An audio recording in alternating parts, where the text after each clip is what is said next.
ઝઘડિયાની આરતી ઇન્ડસ્ટ્રીમાં pipe rupture થતા એક કામદારનું સારવાર દરમિયાન મોત નીપજ્યું હતું. પ્લાન્ટ બંધ કરીને મેન્ટેનન્સની કામગીરી ચાલી રહી હતી. બંધ પ્લાન્ટમાં પાઇપ રપ્ચરના કારણે ધડાકો થયો હતો.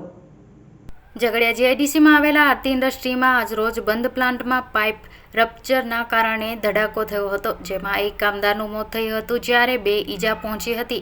કંપનીમાં આવેલા બીએનબી પ્લાન્ટમાં છેલ્લા 1 અઠવાડિયાથી શટડાઉન લેવામાં આવ્યું છે, જેથી કામદારો મારફતે પ્લાન્ટમાં મરામત કરવામાં આવી છે. સોમવાર સવારે અચાનક આ પ્લાન્ટમાં પાઇપ રપ્ચર થવાની ઘટના બની હતી, જેમાં કોન્ટ્રાક્ટમાં કામ કરતા બબલુ જનાર્દન રાય તથા કંપનીના કર્મચારી ભજુરામ પ્રસાદને ઈજાઓ પહોંચી હતી. બંને કર્મચારીઓને તાત્કાલિક એમ્બ્યુલન્સ મારફતે ભરૂચની ખાનગી હોસ્પિટલ સારવાર અર્થે ખસેડવામાં આવ્યા હતા, જ્યાં ભજુરામ પ્રસાદને કાનમાં સાંભળવાની તકલીફ હોય તેને પ્રાથમિક સારવાર આપી રજા આપી દેવામાં આવી હતી, જ્યારે બબલુ જનાર્દન રાયનું સારવાર દરમિયાન મોત થયું હતું.